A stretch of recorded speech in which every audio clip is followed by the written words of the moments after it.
Hey, hi guys! First up, I just want to say thanks for the click and welcome to the video. Now, I'm at the Chinese border with Hong Kong, and today I'm going to take you on a tour of the downtown areas of the world's most high-tech city.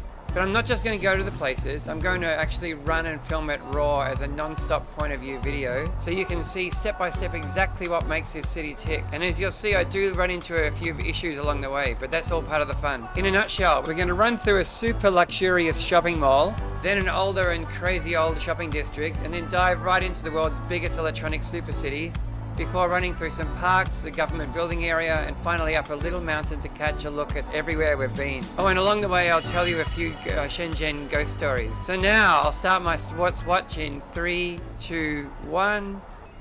Hear that? Alright, we're running now. Let's do it. So I'm going to talk a lot, but I'll also have some quiet breaks so that you can actually listen to the sounds of Shenzhen. This should be about a 12-kilometer run. I'm using a selfie stick, handheld, because the footage is generally a little bit more stable. So this area is known as Shenzhen's first kind of downtown area. It's Luohu. The Shenzhen stock market is here. We won't see that, but there's lots of other stuff. This is also a high-speed train station. You can go to Guangzhou from there. Actually, they got two. You can take high-speed rail and older, slower trains as well. Hopefully my voice will stay together for this. I'm a bit croaky today. Now what I'm going to do is also talk during the run, but also post-production as well. So any details that I might miss while I'm doing the run, I'll put them in. But anyway, you'll know that. Okay, I'm going to shut up now and let you have a little listen to the city. I'll do these at different parts of the run so you can get a feel for the sounds of the area.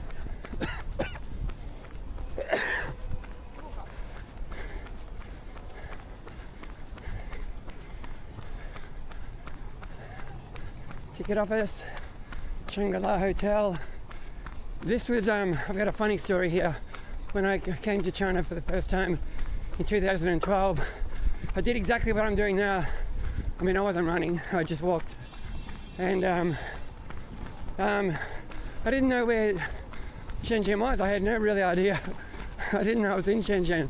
And I got in one of these taxis and I said, please take me to Shenzhen. And he said, 100 yuan, which is basically $20 US-ish, a bit less, 15 maybe. Anyway, I thought, okay, no problem. But and just as I was getting in, one of the local people said, hey, in English, don't do that. This is Shenzhen. You're downtown. He's ripping you off. So yeah, that was kind of my first interaction. Taxis are always pretty leechy all over the world, aren't they? At airports and big train stations and things like that. But lucky to meet somebody nice. So Shenzhen now has two downtown areas. And it's kind of making a third one as well, but this was the first one when it was first opened up as a free trade zone in the 90s. And a bit of background on Shenzhen. There's about 15 million people live here now. Before it opened up as a free trade center, as a city free trade zone, there was apparently about 60,000. So in the last 30 to 35 years, it has grown quite a bit.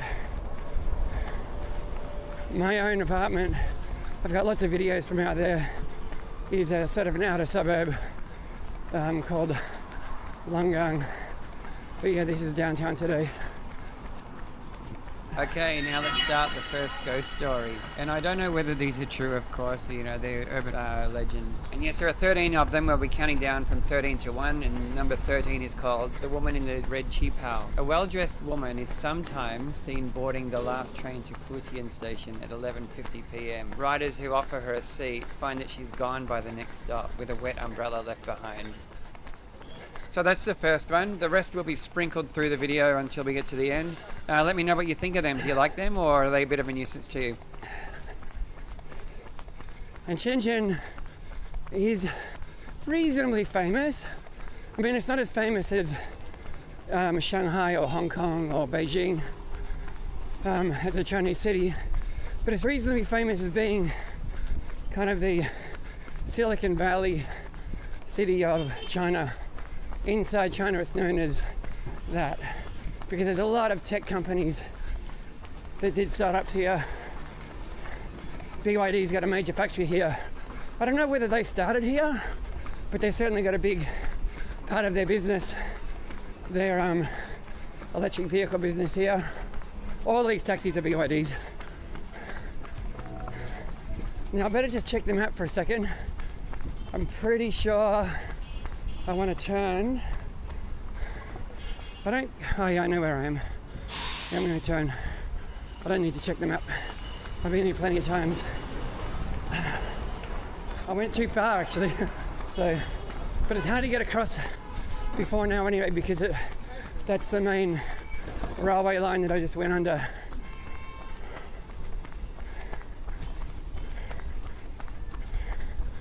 Across here.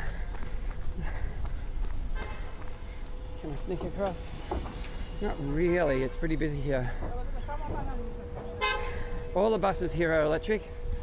When you see cars around here, green license plates are electric vehicles. Blue, like this one, are a normal ICE, you know, whether it's petrol, diesel, gas or anything else like that. Okay, I can go now. Let's do it. And all the motorbikes in Shenzhen, apart from the occasional Ducati or something, but there's not many of them, but all of these, they're all electric. Everything's electric.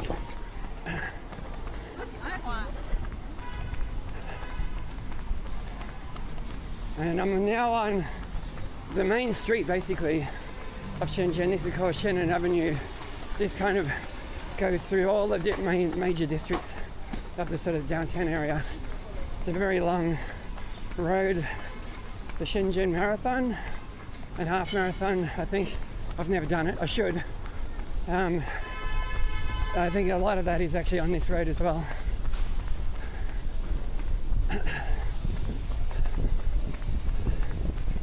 Now you'll see on the screen up in the top right hand corner a map. That's a map of the run today. So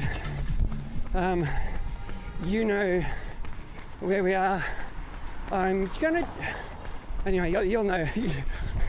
I'm speculating here, but you can see it, so yeah, I'll stop. And I want to go into some of the, oh good, no, I didn't turn too late. I turned at exactly the right place. Good. But I'm going to go into a couple of shops and shopping centers to give a bit of a snapshot of what kind of shops and things there are. So this is called MixC City, and as you can see there, Prada, Cartier, Hermes. You know, this is a high-end shopping district, one of the high-end shopping districts. I'm gonna go halfway across. I generally want to keep moving, so I'm gonna do that. And I'm gonna go into, where will I go?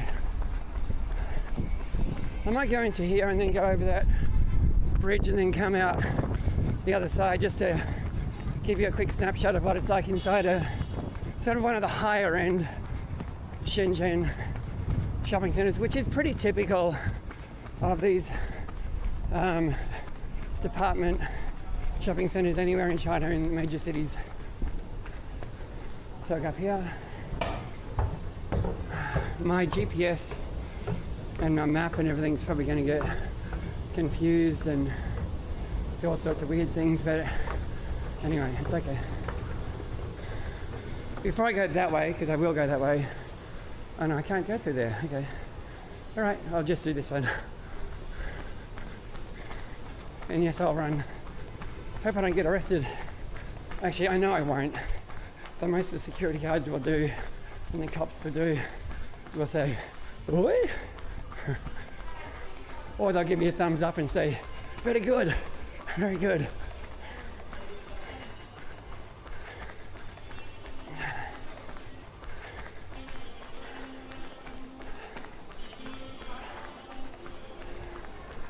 Still gives you a look at what this place is about at this level.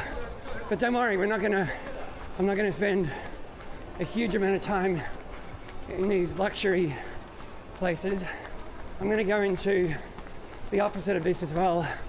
The next area will be ancient street shops. Where am I gonna go? I guess I'll keep going this way. I haven't been here for a long time.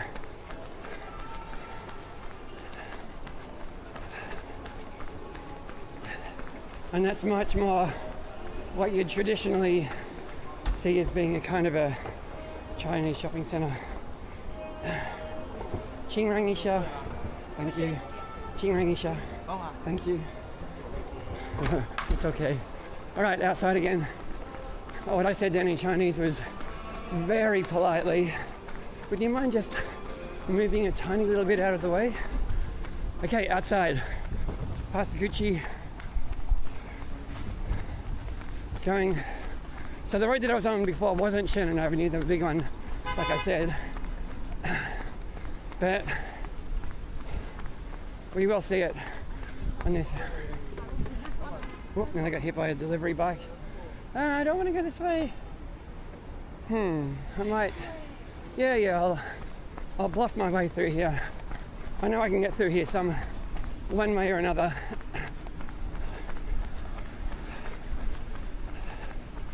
This might be a gated community, and these were absolutely impossible to get access to during COVID, of course, but that was like everywhere in the world. But now they're very accessible to everybody again. Okay, I'm at the canal. All right, I'll follow this for a while. Not for long. Just 600 meters. Now, in the bottom right-hand corner, you'll see power and heart rate. These are from my sports watch and show how hard I'm running.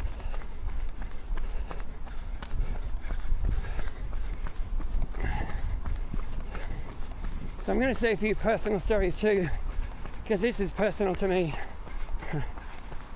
But I'll try to keep them funny, stories. I'll try not to bore you. So after I got the taxi ride, I did get a taxi ride, but a metered ride, and it ended up costing more like $1. My hotel was in here somewhere. I'm not going to try to find it, don't worry. Pretty boring hotel. But this area that I'm about to show you is absolutely nuts, absolutely crazy. It is a Monday afternoon, so it may be quiet today, but my God, I couldn't believe it when I was here the first time. I'd never seen anything like it, and I just come from Hong Kong, and Hong Kong was already pretty crazy, but this place was next level. Well, there's a high-speed train. It says CRH on its way to basically northward bound. It'll be going to Guangzhou, and then from there either continuing up towards Beijing or splitting off either left or right to go to like a western or a part of China or up along the coast towards Shanghai. This is kind of closed off. Okay, I'm going to try to find a way through here. Should be alright.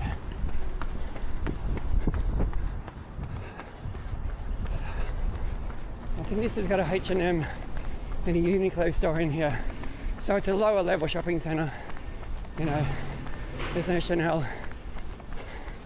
This is more of my budget.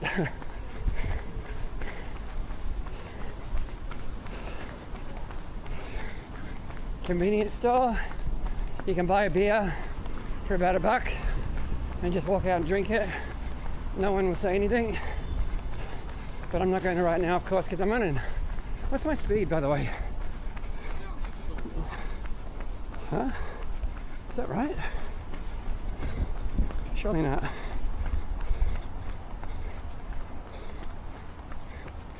Oh, gee, I hope I pressed the right button.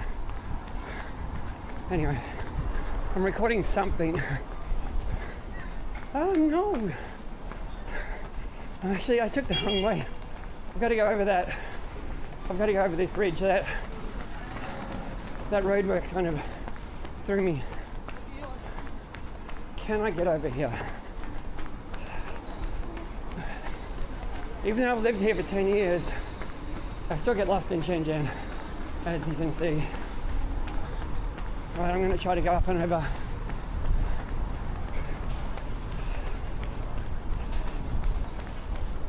Up here. This is a pretty reasonably common way to handle pedestrians here in Shenzhen. Just a circular overpass over all of the intersection. Oh yeah, I know where I am. That hotel that I did say it was just over there. So this was actually what I first saw. There's some people, you know, I'm gonna stop here because there's this debate about whether there's homeless people in China or not. And that guy he doesn't have, you know, like a sleeping bag and gear. He doesn't have possessions with him. So I would say that he is, well, there's a joyous city that's still there. That's a computer arcade, you know, thing. But anyway, getting back to that guy, I think he's just taking a nap. I don't think he's homeless. But even though there are not many homeless people here, I do, and I have seen some, but certainly I see more in Melbourne, my home city of Melbourne, and I might be wrong here again. God, can I get it down? I want to get down there. I think I can get down on this side because this is Dongmen, and yeah, it's a little bit quiet right now, but anyway. Good, I'm gonna go up here.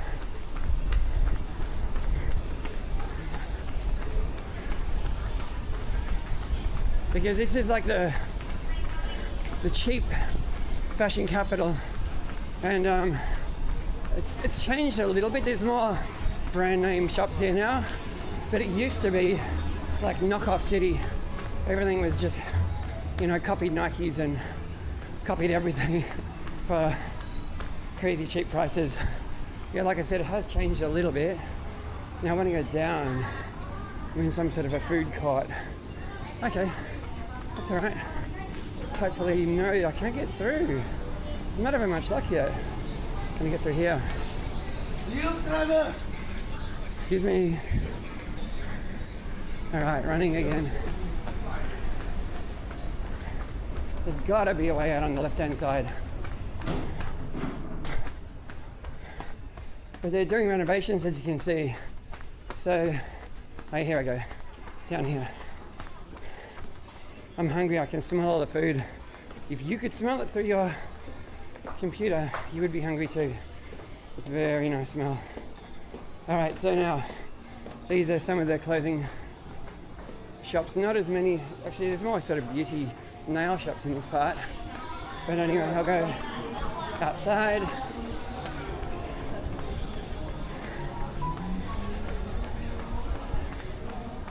So welcome to Dongmen. Oh,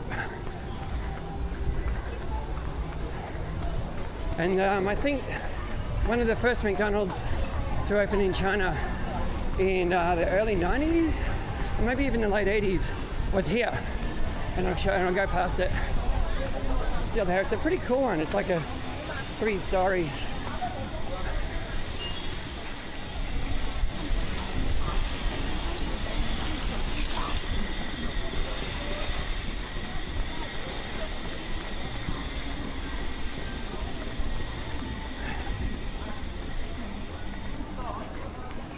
How far have we gone? Oh yeah, 3K. Now, where is it? There it is. I'm gonna go down here. Try not to get hit by that bike.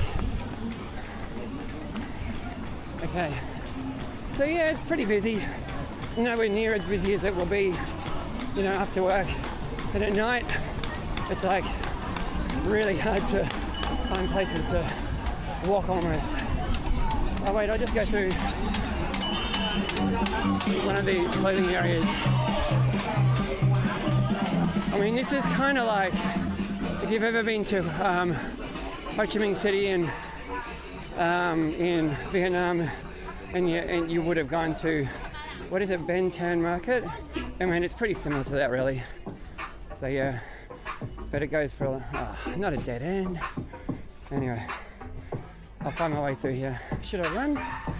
I think I should run just for some fun. Oh, winter's coming too. You can see all the winter stock out. Can I get it? Yeah. All right.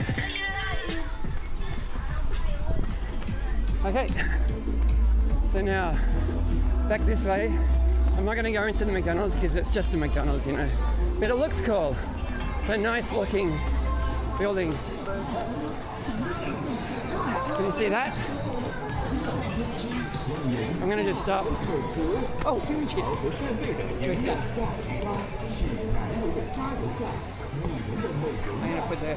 I'm going to put the camera on an extension. Go right up.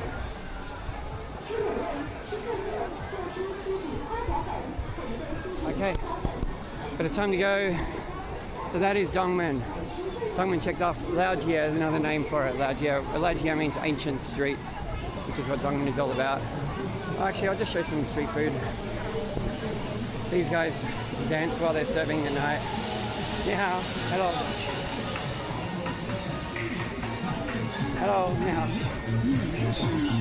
All right, let's go. Now I'm going to go past that big building that's called KK Mall. It's an amazing view from the top there, but I'm not going in it. I'm going to head towards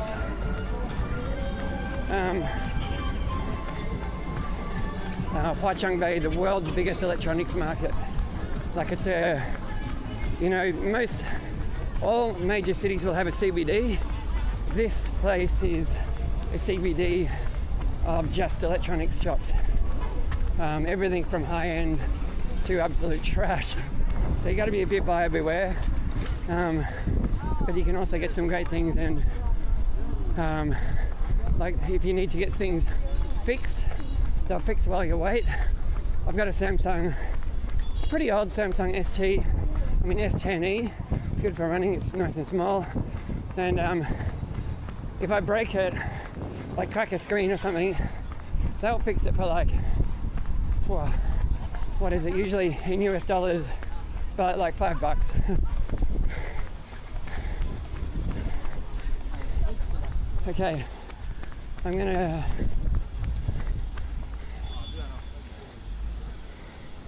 might even, well, I'm gonna have to just wait, I think. I was here before. This is where I sort of entered around that way and coming through, and now going. While I'm waiting, I might just check the map again, because this is another confusing area to me. I don't come here very often. Alright, I hope you're enjoying it up until now. If you are, please don't forget to give the video a like, and if you really like it, please give it a subscribe. And even more than that, if you'd like to say any comments or any questions or anything like that, please drop them in and I'll do what I can to answer them all. Thank you. Back to the video. Ni hao. Hello. Hi. Hi.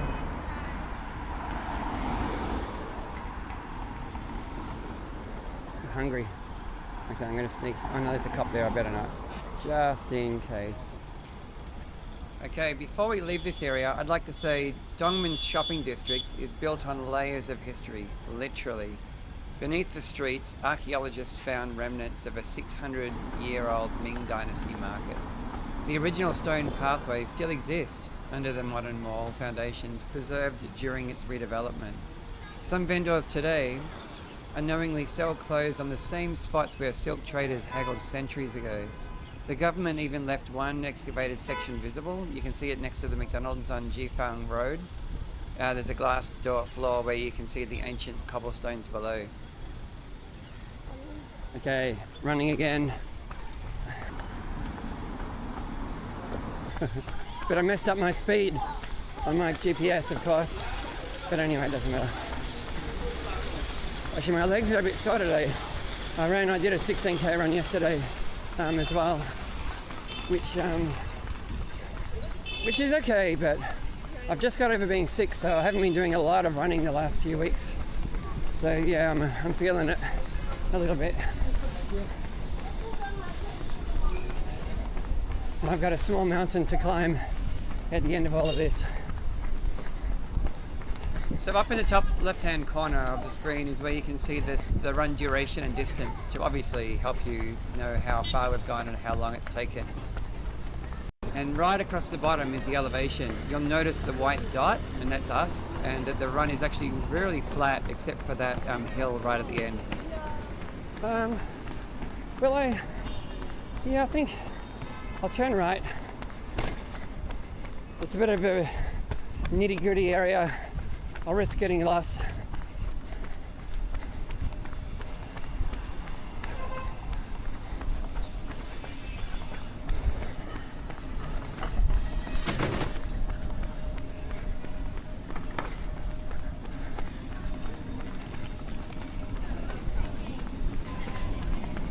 What are we?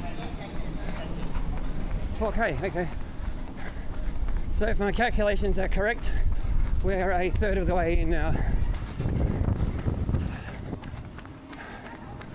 What's this taxi doing?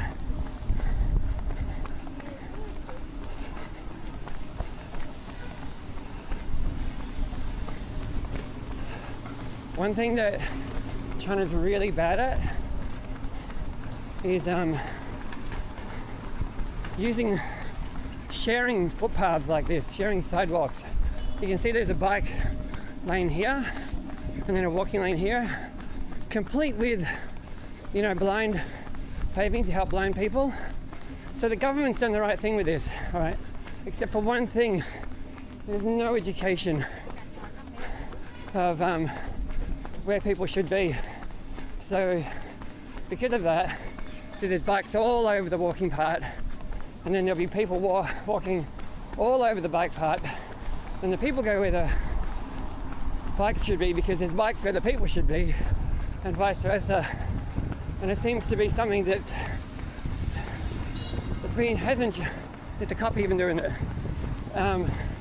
It's been like this since I moved here 10 years ago, and it just doesn't improve. A lot of other stuff in China does improve, but that's not one of them.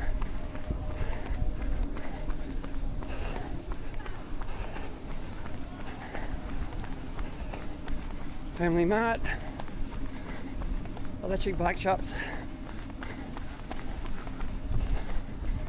little very typical Asian hardware store there.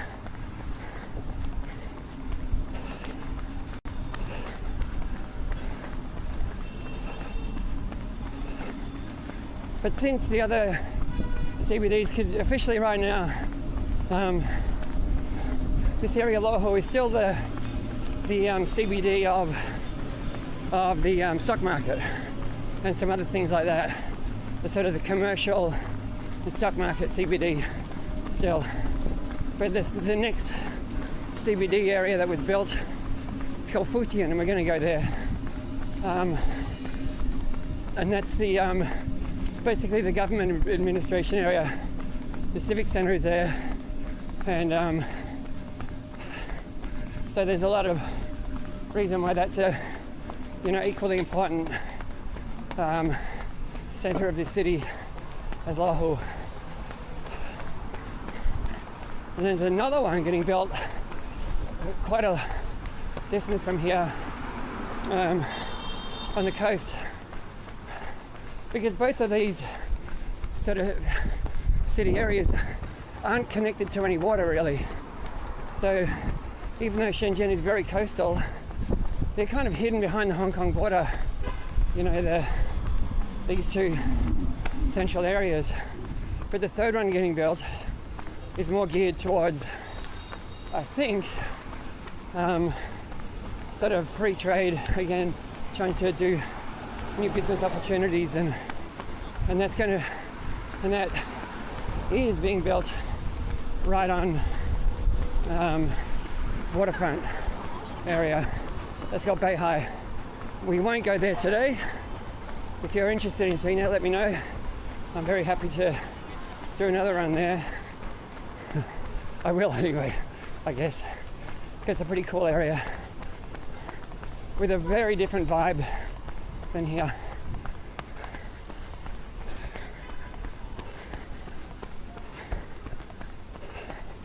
But even within Luohu, you can see there's a lot of variation, you know, as well. Okay, I feel like I'm going around in circles a little bit, and I'm getting bad traffic lights. I'm going to cross here, but I want to be over that side.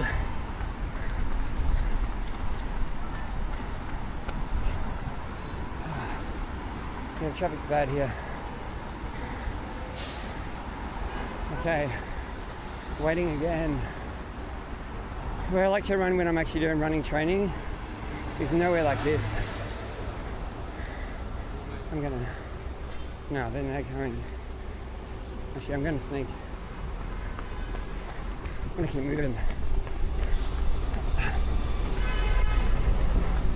You know, you hear, well, everybody's heard about how oppressive and government and state-controlled, you know, China is, and all of the cameras, and there are millions of street cameras everywhere. And one of the shock horror stories getting around was if you jaywalk at all anywhere, there's some cameras there. They're very common. But there was a rumor going around that if you cross a red light when you're walking and everything, the cameras will take a photo of your face and it would automatically deduct a fine from your bank account. I do that all the time. You know, I sneak across roads all the time like that, and I've never had any fines or anything for it. So I think that's a myth. So the cameras are definitely not a myth, but they're more about sort of crime security, like people getting things stolen or mugged or anything else like that. And that sort of stuff just doesn't happen at all. China can be a dangerous place, but not from violent crime. It never happens. When you go up here. But where China can still be dangerous is that craziness of traffic and, you know, people not watching where they're going on their motorbike or car or anything else like that.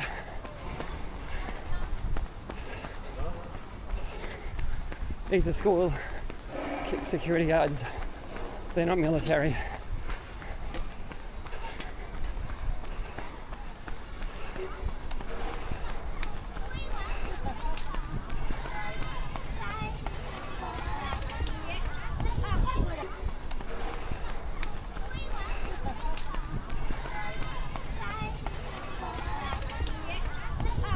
And this blue and white uniform that you see here, that's a citywide state school uniform. All of the kids in Shenzhen that attend a state school will wear that exact same uniform.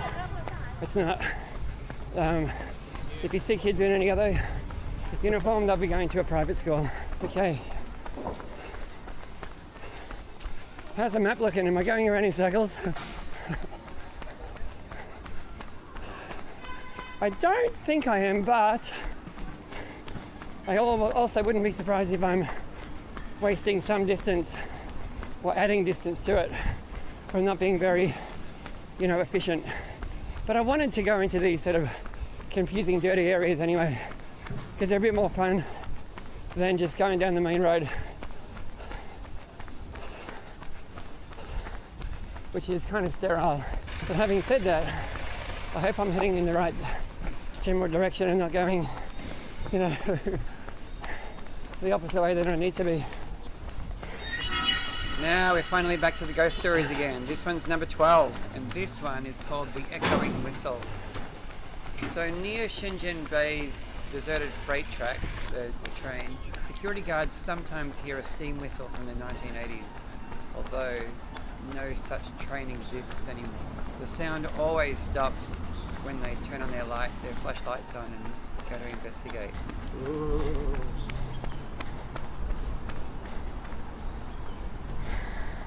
And I'm going to check the map because I want to know at least my compass direction. Now back to the ghost stories. What do you think? Are you enjoying them? Let me know in the comments, please. I'd really like to know if that's kind of resonating with you. Yeah, please leave a comment. Thanks. Yeah, that's good. All right, that's where I want to be. This way. But I'm not going to wait. I'm going to go this way. I'm going to eventually head down here anyway, so I might as well, rather than wait for another traffic light, use this time to go down one of the bigger, more boring roads. Okay, now we'll go back to the ghost stories. This one's number 11 while we're going down this kind of boring road. Now, this is called the Midnight Ticket Inspector. At Luohu Station, which is where we started our run tour from today, late night workers and travellers sometimes report seeing a ghostly figure dressed in a traditional ticket inspector's uniform. This figure is said to check tickets on platform 3 even when no trains are running.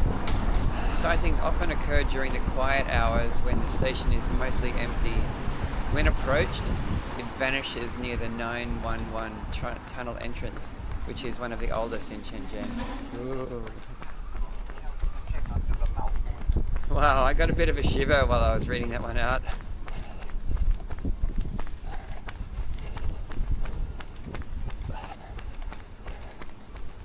Okay, I'm going to turn right here.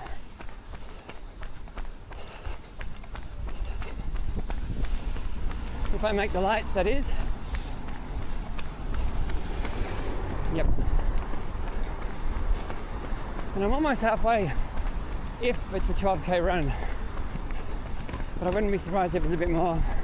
You can see that already, I know you can.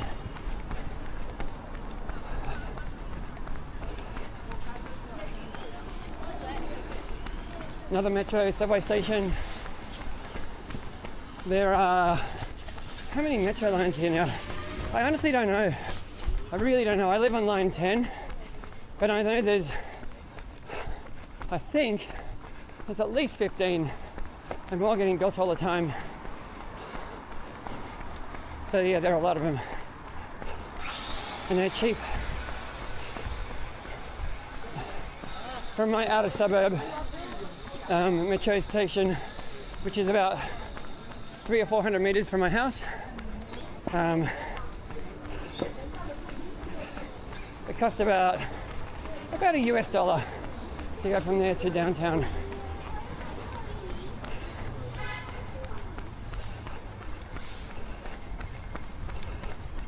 Will I make it?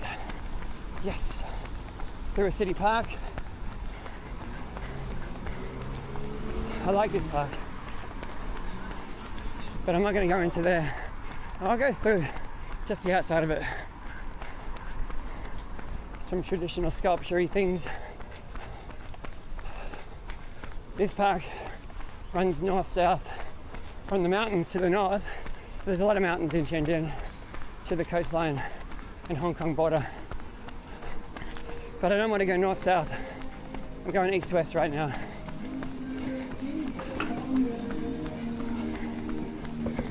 See how quiet it is?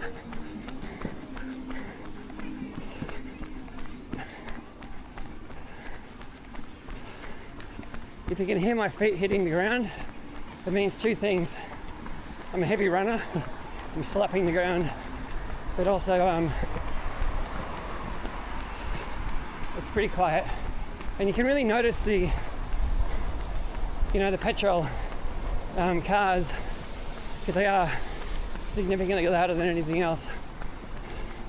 So those buses there, they're all electric.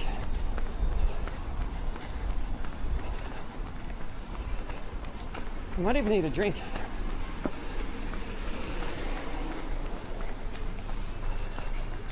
If I see a convenience store, I might just stop quickly.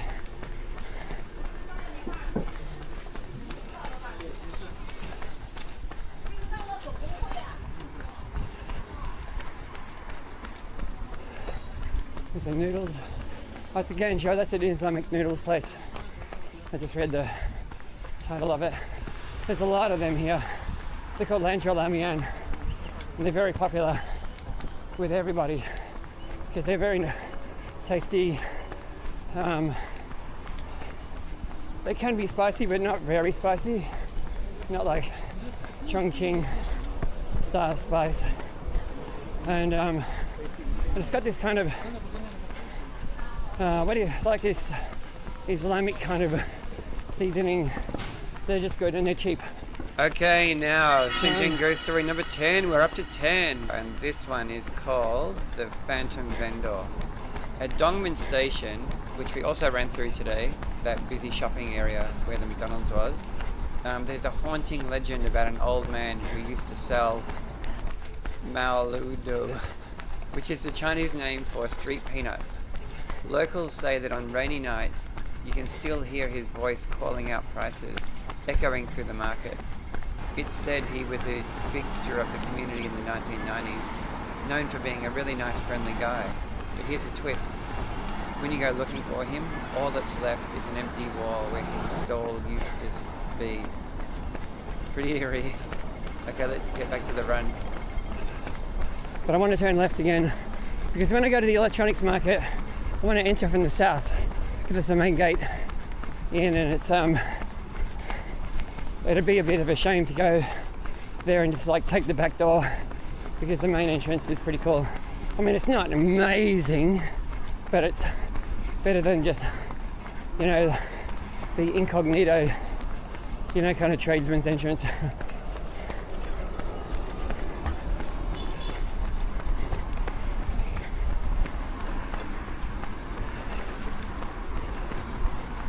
I feel slow.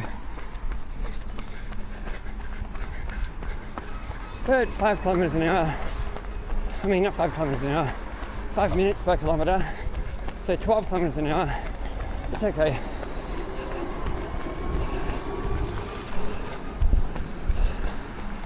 So now's a good chance to tell you why I'm making this video. And yes, I'm sorry people who have heard this before. Here he goes again. So during COVID, I needed to keep running somehow, and I started by running in the basement of my apartment complex. I've just confused them. Now they're just weird now. Alright, I'm gonna go here. So anyway, back to the story. I ended up buying a treadmill, and it was good because the basement wasn't the best place to run, the basement car park. But God, the treadmill was so boring. But then it didn't take too long to start checking YouTube for things to make it more interesting, like movies. And I hated running to movies. I don't know why. The one thing I loved running to was scenery. People who would go and film their local city and just do this. So I got to explore really great places around the world by doing that, and it made it really cool. So this is kind of my contribution to that, I guess you could say. I have a bit of a different spin on it. Most of the other guys, and some of them are fantastic, but they don't talk. I'm very talkative. So having said that, if you are here just to run and my talking is really annoying you, do what I do. Turn the sound off, put some music on, and just run to that while you're watching the scenery. But if you're here for the tour of the city, of course, you know, the talking can help. All right, we're nearly back at the big road. And then I'll turn right. We're not too far from Huaqiangbei then. Huaqiangbei. Did I say? Huaqiangbei is the name of the electronics market district. And Huaqiangbei, by the way, is in Fujian, that new CBD. So once we're there, we will have left the whole, Luohu area. Okay, ghost story number 9, and this one is called The Reflection That Waves Back. At Shenzhen North Railway Station, late night cleaners have developed a habit of avoiding the mirrors on the west restroom. One cleaner shared an experience that while she was scrubbing the sink, she noticed her reflection kept on scrubbing even after she had stopped. And it didn't just continue, it turned and waved to her as she left the restroom. This strange encounter has left many wondering what might be lurking inside those mirrors. Is it just a trick of some lighting, or is there something more unsettling? This intersection doesn't have an overhead pedestrian bridge, but it's got underground tunnels. You can't cross the road on foot at street level. You've got to go down into a underground tunnel system. And this one also connects to a metro station, which is the Science Museum. And yes, we're running past the Science Museum area. It's not a bad museum. To be honest, I don't think the museums in Shenzhen are that great. Certainly nothing compared to, the museums in Beijing and other big cities like that. Even Guangzhou Museum. If I had to recommend one, the city to go to museums, I'd say hit Guangzhou, because Guangzhou hasn't got what you're going to see here, the electronics. Let's go back to another ghost story. This is number 8. This is called the Checkpoint Shadow. So back at Luohu checkpoint, the guards have a story about a mysterious 3 a.m. shadow. According to them, the shadowy figure sometimes passes through the turnstiles without triggering any sensors, moving silently and effortlessly. What's even stranger is that the system does log it, but with a no face detected error. What could this shadow be? Is it just a tech glitch, or does it hint at something more eerie going on in the late night hours? There's quite a good Turkish restaurant here, up that road. And some I think the Indian restaurants are still here, because there's a lot of buyers that come here from all different places in the world, and they come to Huaqiangbei to source electronics. So those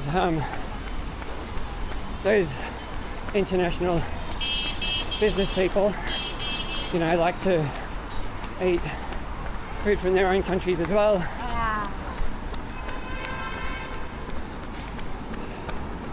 So yeah, there's some good interesting restaurants here too.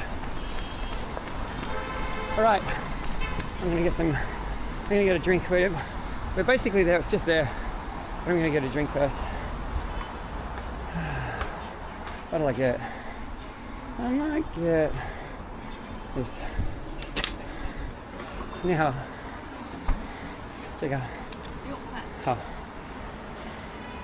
6, which is a little bit less than $1. So I'll scan that barcode, the QR code. If my phone is going to work, that is. I've got a waterproof case on it, but my fingers are still very wet with sweat.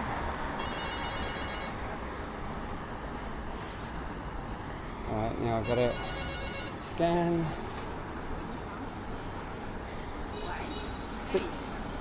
7 kwai is $1, so you can do the math. And my fingerprint's not working. I'm not going to show you my code. Okay, paid, done. She'll hear it, and then I'm done. Xie. Bye bye. I said bye bye. Bye bye is a very common way to say goodbye in sort of southern China. In northern China, they don't say bye bye as much. They say zaijian, which is like the traditional way to say goodbye in Chinese.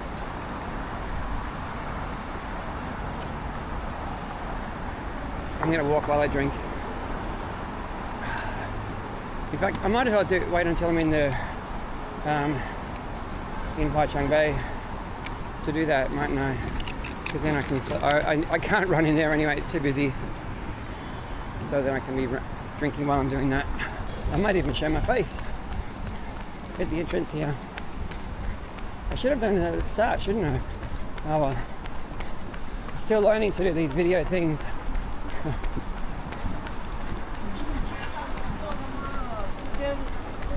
I thought I was here. I thought I was there. One more block.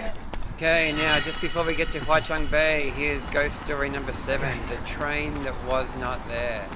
A retired conductor has a haunting story that still sends chills through those who hear it. He claims that one night around 2 a.m. he witnessed a fully lit 1990s era green train glide silently through Futian station. What makes this sighting even more bizarre was the fact that the train was completely empty and not listed on any schedule. To add to the mystery, the tracks were under maintenance that night, meaning no trains were even supposed to be running at all. The conductor stood there, frozen in disbelief as the ghostly train passed by, leaving him to wonder if it was a figment of his imagination or a glimpse into something otherworldly. This encounter has become a local legend, a reminder that the night can hold secrets we may never fully understand. Okay, let's go to the market. So I think we're in Futian now. We've got to cross the border. I mean, it doesn't look very different.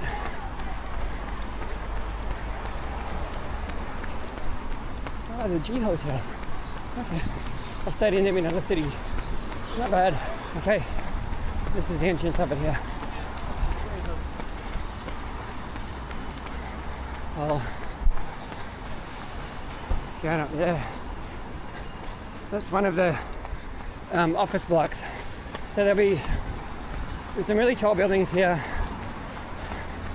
The first few stories of them, like 6 or 8 stories, are all sort of small shops and things, and then they're all offices of companies above them. So this is the general area, and it's not just to the north. This is the main part is the north there, but over there it spills over into the cheaper areas there too. There's if you want to get anything Samsung, you go over the road. There's not much Samsung here, and this is the main sign. It says Huaqiangbei, which is basically huge. It's the name of the road, to be honest, but what it means is huge electronics area. It doesn't mean that, but you know, that's what we know it as. Okay, so I'm going to just do a sweep. Oh hi, this is me, by the way, and yes, I'm very sweaty because it's humid today.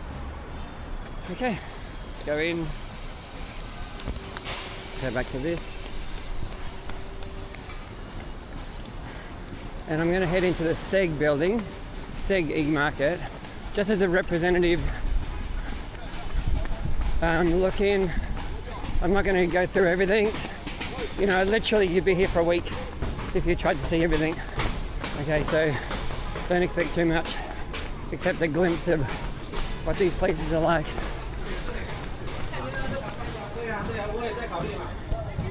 And here we are, inside the market. So it's not just phones, it's actual components.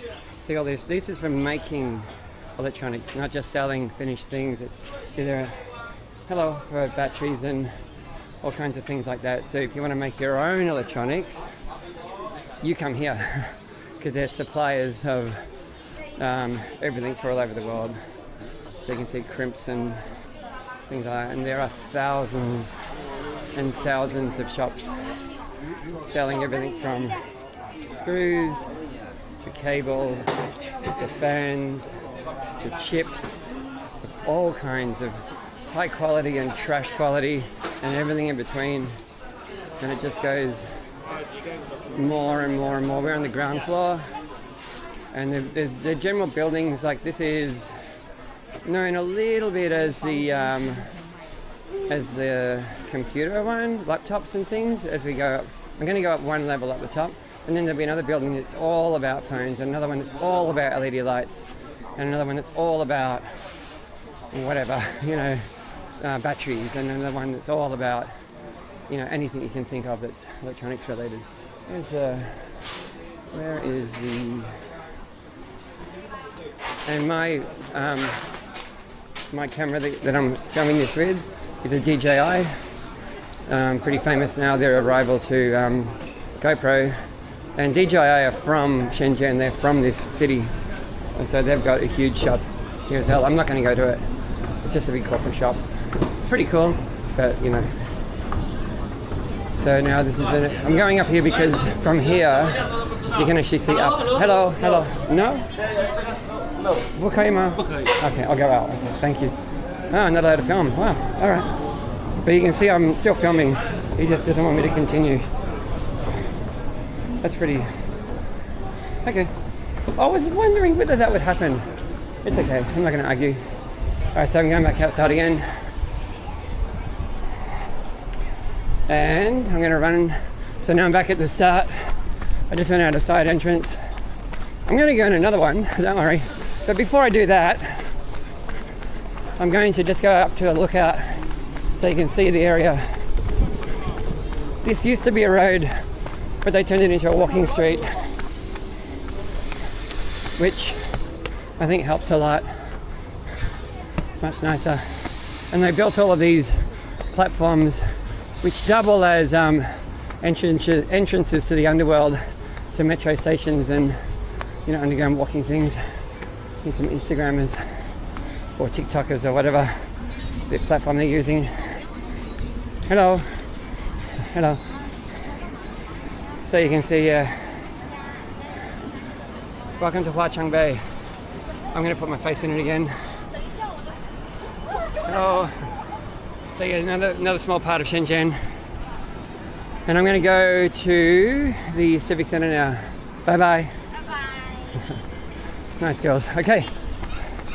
But I will try to go into one more electronics building and see how long I last before I get kicked out. Notice he didn't say stop filming, he just said you can't film here, go away. So he's very polite about it. I wasn't tackled to the ground and made to delete everything. I haven't had my drink yet though. I thought I was going to be drinking there. But I'm going to go to one over here which is more about LED lights and things like that.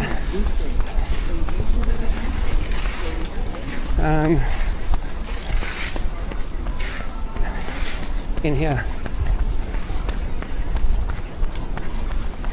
And then I'm going to leave. Another passage to the underground. All right. Is there a guard at the door? No. All right. I'm not even sure what this one's called, but you can see it's another big one. And you'll see a different range of things. These are less about parts and more about finished, you know, products. But there's still parts here. There's still lots of things where they're selling, you know, components of all different kinds. And this is the one with it's more centered around LEDs. There's a security guard. He's okay. He didn't even look up from his phone. So if you've bought LED lights for your house, there's a reasonable likelihood that they were built here in Shenzhen and bought from a supplier that came to this place to source them from. Okay, this is how big this place is, you know, how significant Huaqiangbei is to the whole electronics world. I mean, Shenzhen is, you know, hugely important. But I'm going to say goodbye to Huaqiangbei now. We've got the next place to run to, which is the government area.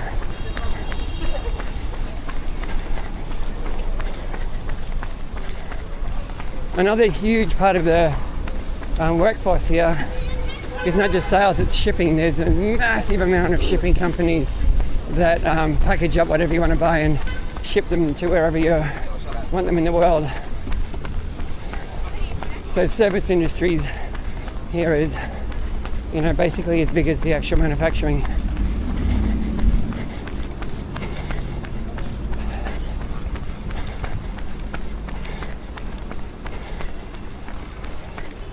I did work for one for a few years. I worked for an LED company that made explosion-proof lights, which sounds extreme, and it is. They were IP69? No, they were just IP68. but they had a rating that they were, the waterproofing was the easy part, but they were explosion proof. Doesn't mean that they were used, they weren't military lights, although they could be used in the military, but that's not what they were built for. They were built for things like where there was lighting needed in very dangerous places that would have gases and very fine dusts that can explode, like some grain silos. Having lights in a grain silo, if they're not explosion proof, they can ignite the powdered sort of dust from the grain and blow the whole thing up. It can be very dangerous. So these ones were sort of dust proof, but also of course for the petrochemical industry, for everything from, you know, refineries and ports that handled dangerous goods and things like that. So yeah, I had a job doing that. The best part of it, I didn't make much money, but the best part of it was going to international trade shows all over the world trying to sell them. Like I said, I didn't sell many. It's a hugely difficult and competitive market, but it was a lot of fun.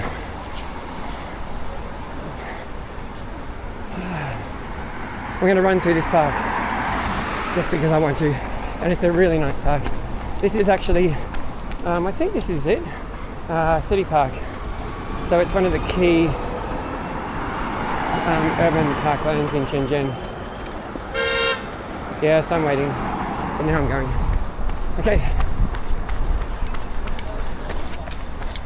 let's go in. No bikes allowed here. So this is Shenzhen Middle something Gongyuan Park. So it's the Central Park, Shenzhen Central Park, basically. I can read a little bit of Chinese badly. Only the easy characters.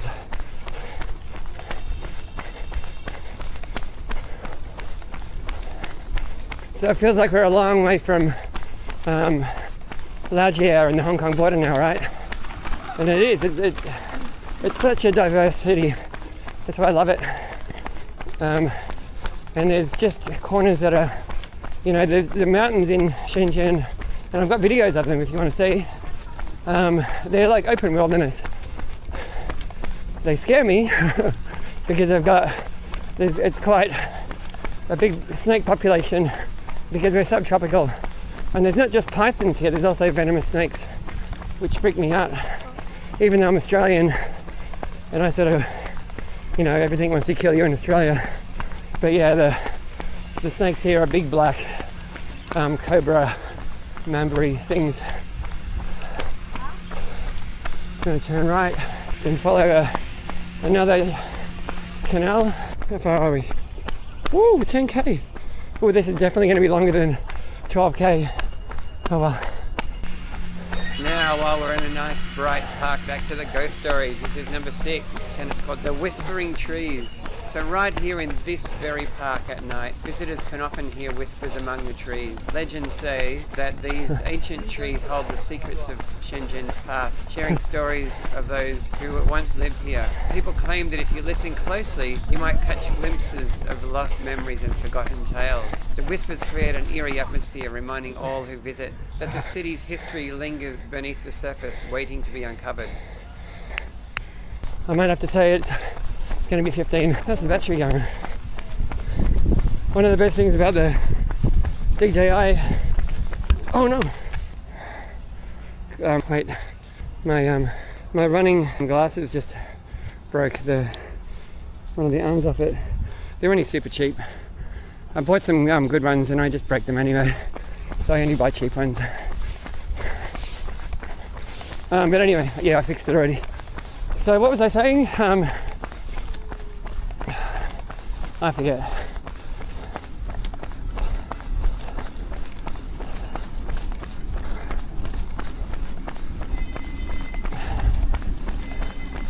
Here's a robot sweeper. Hello, robot. It says middle park. The robots are so timid. If you're anywhere near them, they'll just stop and change direction and try to find another way around. All right. There's a big tennis complex here somewhere that we're going to go past. Like, I think the biggest in Shenzhen, which is not huge. I mean, tennis is popular here, but it's not like, it's not as big a sport as badminton or, you know, more traditional Chinese sports.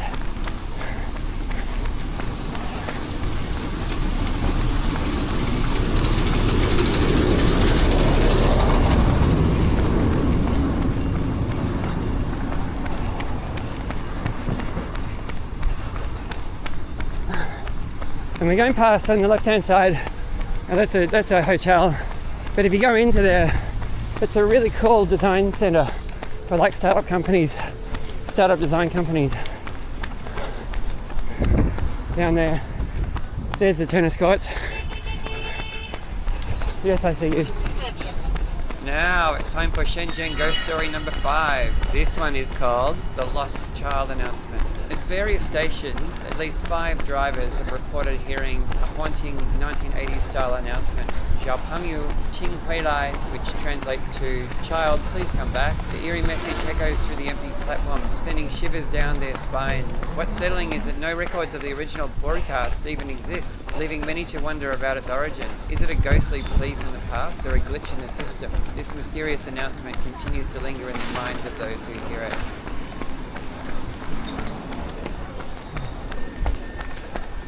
I got an insect in my eye. Oh, it's irritating me. And both my hands are full, so I can't kind of wipe it. But maybe that's a good thing, so I don't rub it in the eye any further. So what do you think of Shenzhen so far? I'd love to hear a comment. Now's a good time to invite you, after how long has it been? 50 minutes? But if you're still watching now, well done, congratulations for putting up with me for that long. And you must feel it deserves a like. Likes help a lot. Likes make me feel good inside. But they don't do a lot more than that. They can give you a bit of a boost in terms of getting the YouTube algorithm to send your video out to more people. But apart from giving you a nice, lovely, warm feeling inside, there's not a lot more going on. So if you really want to do something very nice that can be good for you as well, if you want to see more videos like this, is just subscribe, because that's a significant benefit to the channel. Whew. Every new YouTuber, which I am, do I call myself a YouTuber? I don't know. I've done like 15 videos. Is that a YouTuber? I don't think so. But anyway, certainly with a big, you know, new written on it, struggles to just have that golden goal of 1,000 subscribers. It's really hard. I think I'm at about 120 right now. So yeah, everyone helps. So please do that. All right, I can go. I should have had a drink then.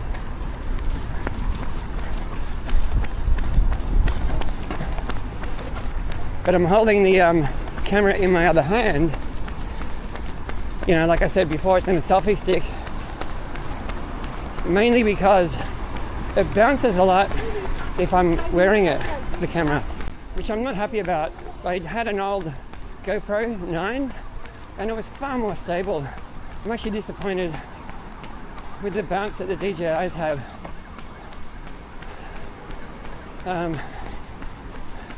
The DJI is much better than the GoPro in some areas, like the battery life. But when it comes to the bounce, which is really important for runners, because runners bounce, you know. If I was a bike rider or many other things, it wouldn't be an issue because there's no sort of bouncing involved. You know, it's much more smooth. So anyway, long story short, I know I was rambling on then. I'm finding it hard to drink my drink because I've got both hands full.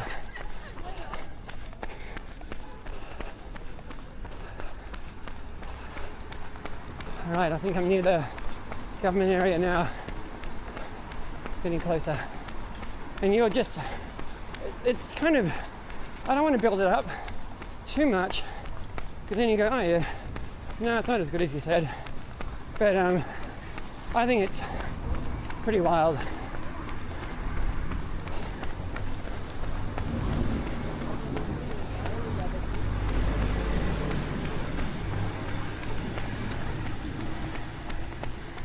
What time is it?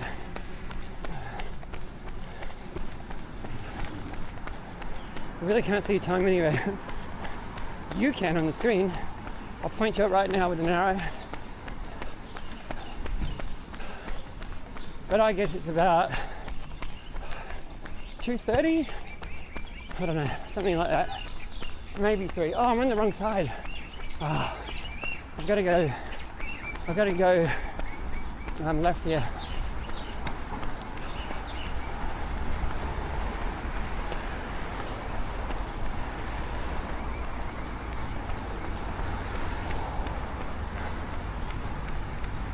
I have to cross here.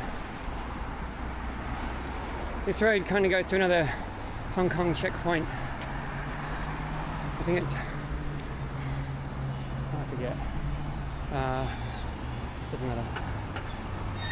Okay, Shenzhen ghost story number 4. And this one is about the ghost of Luohu. So in the bustling Luohu district, which is where we started, a haunting legend circulates about a ghostly figure dressed in white. Locals claim she roams the streets at night, searching for something lost. Witnesses describe an overwhelming sense of sadness that accompanies her presence. Some say she appears near old buildings where echoes of the past still linger. Those who encounter her report feeling an inexplicable chill and an urge to help her find peace. Yeah. Alright, we can go. Oh yeah, the one I was saying, the Hong Kong crossing that is this way is called Huaqiangbei. And it's the only one, there's 2 of them that you can drive across. So trucks take this way a lot. Most of the water crossings are just on foot. There's 2 driving points and this is one of them. Now, Shenzhen ghost story number 3. Let's do it. This one is called the Ghost Escalator. At Huaqiangbei Station, which is the Hong Kong border crossing directly ahead of us if we keep going down this road, there's a strange tale from a maintenance worker who witnessed something really bizarre. He claimed that one night, an escalator ran upwards for a staggering 17 minutes without a single soul on it. These escalators only activate when somebody steps onto them. When they checked the security footage for that time, all they found was a blank screen filled with static. Now this one's probably just a tech issue, but it still feels a bit chilling. I still would like to be a little bit more that way actually. No, I'm gonna do one more block. Sorry.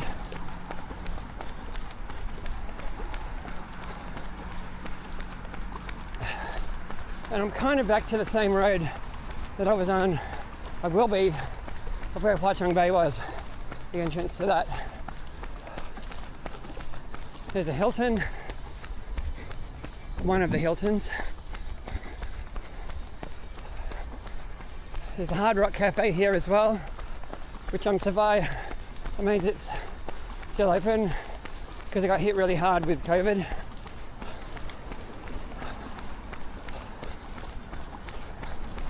And there's, you know, normal stuff, Sheratons and things like that. All are too expensive for me.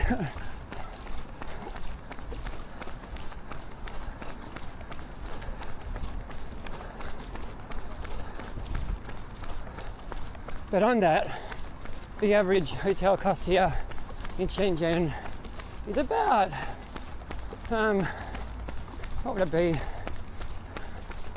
300 kwai, which is about 40 or 50 bucks US, something like that. So yeah, not expensive still, comparing it to a Western country. Of course, the Hilton's much more than that, and the high end, they're more like, you know, true Western prices. No, actually, having said that, I know there's a Hilton in a suburb out near where I am, and it's about $100 or even less. No, it's about 80 or 90 US dollars for a room. So that's good value.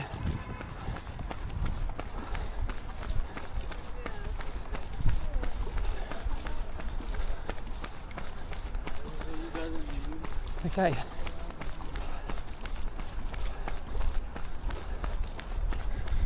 That there is the tallest building in Shenzhen. That's the Ping An.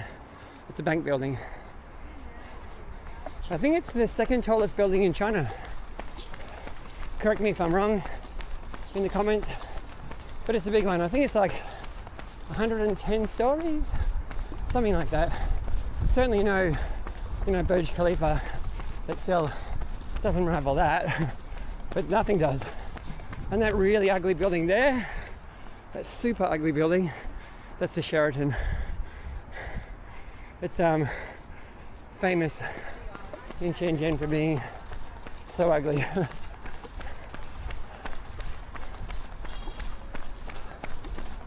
All right.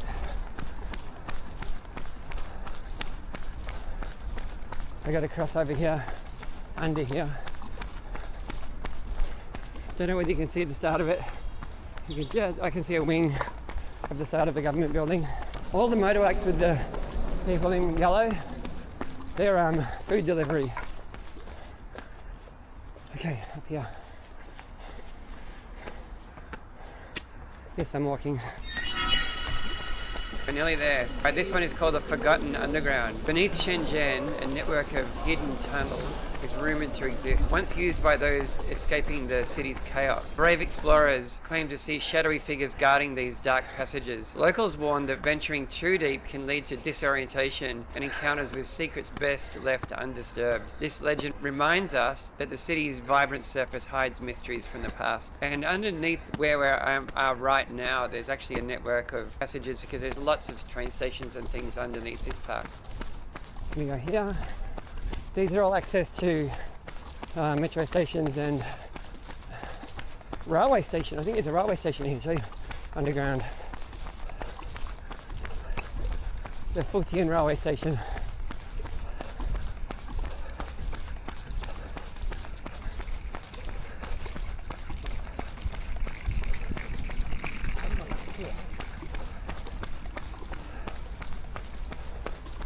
Now here it is. Ta-da! This is the main Shenzhen Civic Center government building. Okay, the final one. Now, for this final ghost story, I'd like to highlight the deep connection between Chinese culture and the spirits of ancestors. In many Chinese traditions, ancestor worship plays a crucial role, emphasizing respect and reverence for those who have come before us. These spirits are often seen as guardians, offering guidance and support for their living descendants. Many modern ghost stories reflect this relationship, portraying benevolent spirits who help and comfort the living, reinforcing the idea that our ancestors continue to influence our lives. This belief illustrates a beautiful cycle of love and remembrance where the wisdom of the past helps shape our present and future, reminding us that we are never truly alone, which is pretty cool, I think. All right, let's get back to the run and finish looking at Shenzhen. Oh yeah, this is what I'm looking for. The main entrance to it. Finally, it took me a while. So that's the Fujian CBD, and around the corner here, I go to the middle.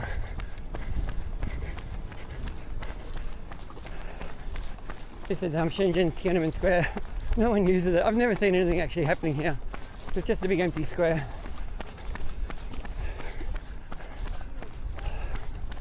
But around here is the government office. I'm going to be in it. Cheers, peace, thumbs up, all of that stuff. I'm going to keep moving because I'm taking too long. And see, there's a hill on the back of it. See there through the gate? That's where I'm going next. That's Lianhuashan, which is, Shan means mountain. That's Lianhua. It's not much of a mountain, it's really a hill. But yeah, that's what it's called.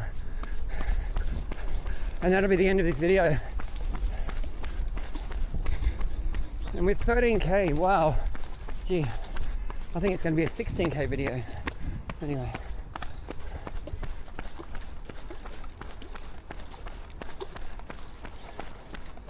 It's alright.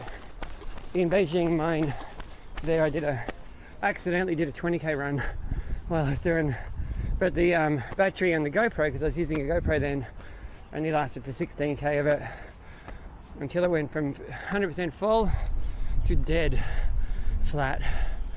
I'll have another drink. But yeah, I think this is impressive.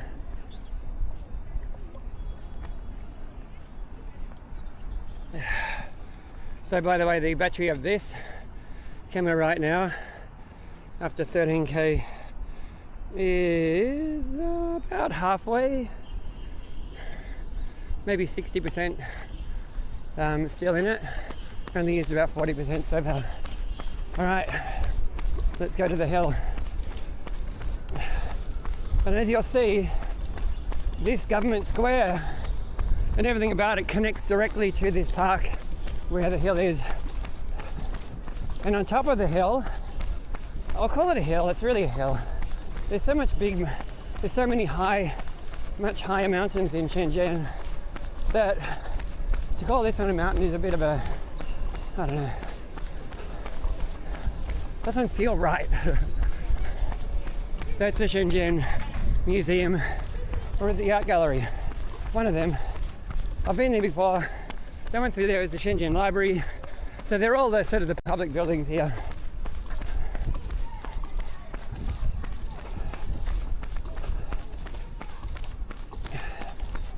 And there's a place here called the Children's Palace, which is apparently got lots of activities for kids.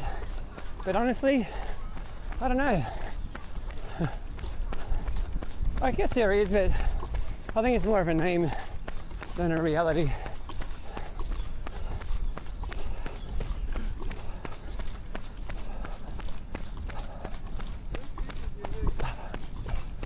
But it's a great place at night. I should come here at night because they have a drone show and not fireworks.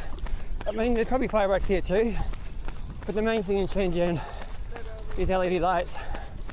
So they have these incredible LED light shows here that now have got drones as well as, you know, lights going off everywhere. Should make a video of that, yeah. Oh.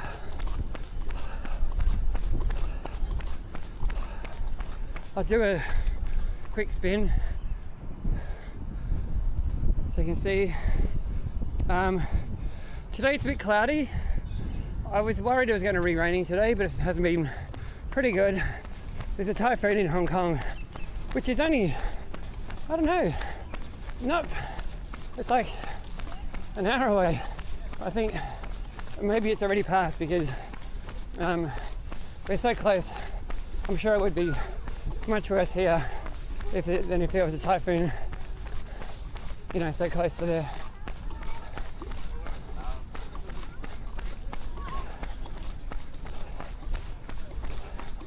Finally starting to fill this place up. Now I could run up, there's roads that go up, but honestly I'm not going to. I'm going to take the most direct staircase I can find and just walk up that because it'll still be quicker, and I kind of feel like I need to get this finished. But I love this place. There's a lot of amazing little corners in here, and ponds and lakes and trails and, you know, kite areas. Kites are pretty popular here. I'll try to run up here. But I am starting to get pretty tired from yesterday as well. We've finished the ghost stories, but I just wanted to talk about them a little bit. to see what you thought about them.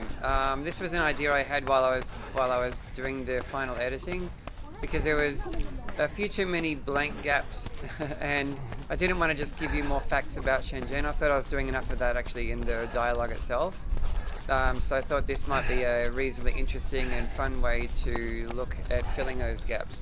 What do you think? Please leave a comment. I'd love to know what you thought about that. And yeah, I'm looking forward to hearing any feedback.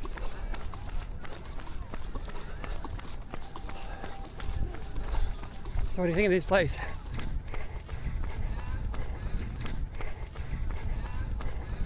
Oh, this looks like some sort of a festival over there. Yeah. Yeah. You can probably gather that Ni Hao means hello. Now I'm going to take this road, not road, pathway. These are lychee trees. Lychees are the traditional fruit that Shenzhen grows. Pretty much everything, every farmland in Shenzhen, the mountain areas especially, are just lychee crops. So this would have been a farm before Shenzhen was developed into the big city that it is, and they kept these trees, and they would still be farmed as well. I'm sure there are still people that would come up here during the picking season and pick lychees off here. There are so many lychee plants. You can, you shouldn't. They're very cheap to buy anyway, but people do go in and kind of have, you know, free tastes. But if you see a farmer, you know, of course you're stealing from them, so you shouldn't be doing that. And often if you ask for a taste, they'll, you know, give you some anyway, or for an incredibly cheap price. All right, up into the alpine area. And once I'm up there, I'm going to show you where we went. That's the reason I'm coming up here, by the way, so that we can backtrack and show you what Shenzhen looks like from a lookout. Okay, there are many ways to the top. There are steeper ways than this too. I want the steepest way to get me up there the quickest, but I don't know whether this is the one. But anyway, it's all right.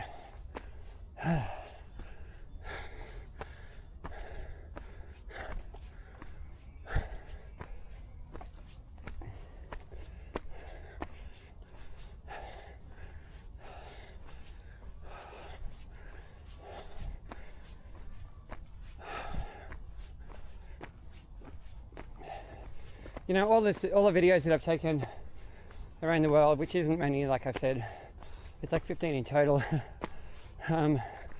By far the most popular and the people who engage with their city the most is Paris.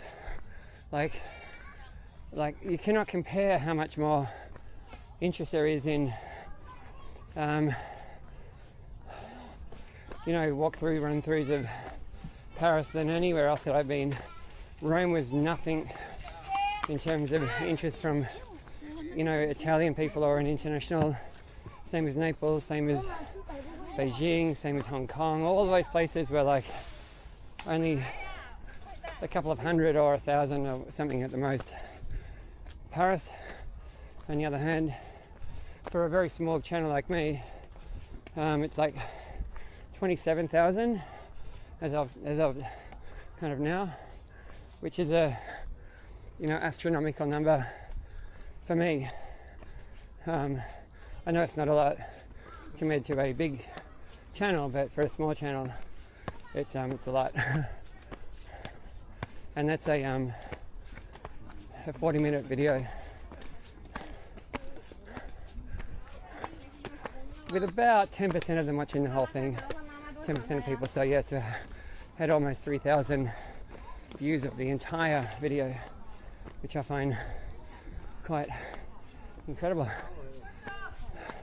It gives me that warm, fuzzy feeling, you know, of wanting to do more, because it just, yeah, feels good to do something that connects with people.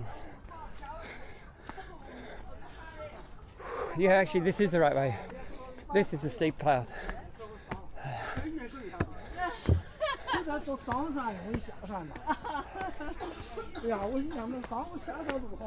One of these days I'm going to start talking more to Chinese people, particularly very old Chinese people, and be going to interview them about their lives.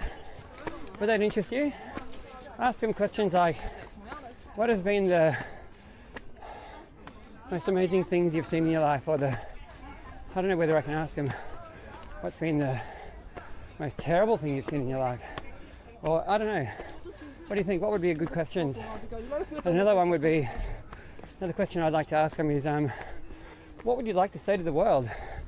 If you had a platform that people all over the world could listen to you, what message would you like to say to generally people everywhere, but in particular then also young people? What advice would you give to somebody young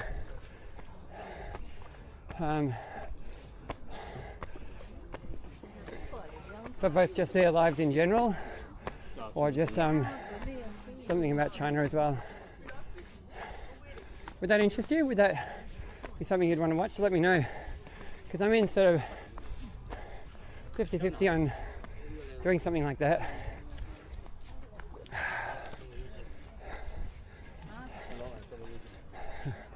They're talking about me. I just know enough Chinese to know when they're saying, oh look, there's a foreigner. It's alright. It's not unfriendly. It's 99% curiosity. Ni hao. Hello. We're nearly at the top already. See, it's not a mountain, it's a hill. And it's not 16k. It's not even going to be 15k. But I'll be 14 and a half. That's alright, that makes me feel a bit better.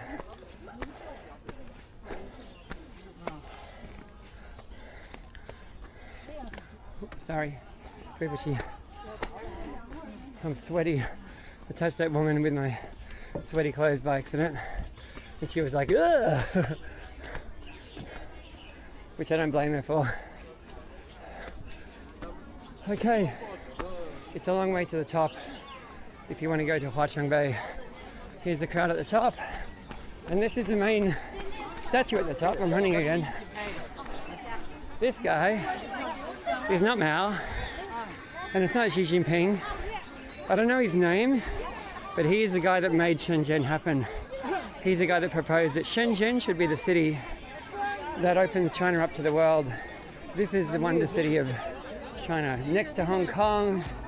Many resources here, good access to oceans, huge potential for factory areas in farmland that it was not developed, everything like that.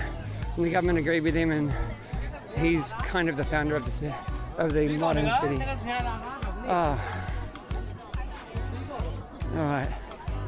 Oh, my eyes are stinging so bad from sweat. So anyway, here we are. That's where you can see the Civic Center. We started. Can you see that building?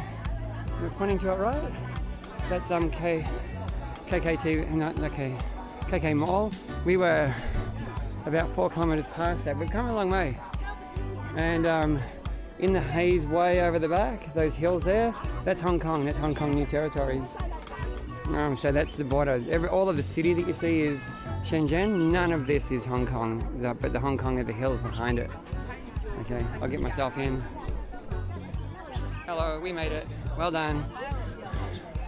I think you did an impressive job being here as well. It might have even been harder for you than it was for me because you had to listen to me that whole time. For how long is it? What? 1.5 hours. Jeez. You're a champion. Alright, so I'm going to say goodbye. I'm going to beg, borrow and plead for you to give me that warm, fuzzy like, and even better, of course, is that subscription. But yeah, if you want. I don't want to annoy you with it too much. But also, please talk to me, comments, and let's have a conversation. Tell me what else you'd like to see. Would you rather me go back into Hong Kong, or go and do the same thing in Guangzhou, or Wuhan? or anywhere else like that. I'd love to go back to Wuhan. I've been there before many times, and it's a cool city actually. So, all right, I'm gonna say goodbye. Then go and find some friends, Cece, my girlfriend, and a mate of mine from Australia. And I'll see you in the next video. Okay. Bye bye.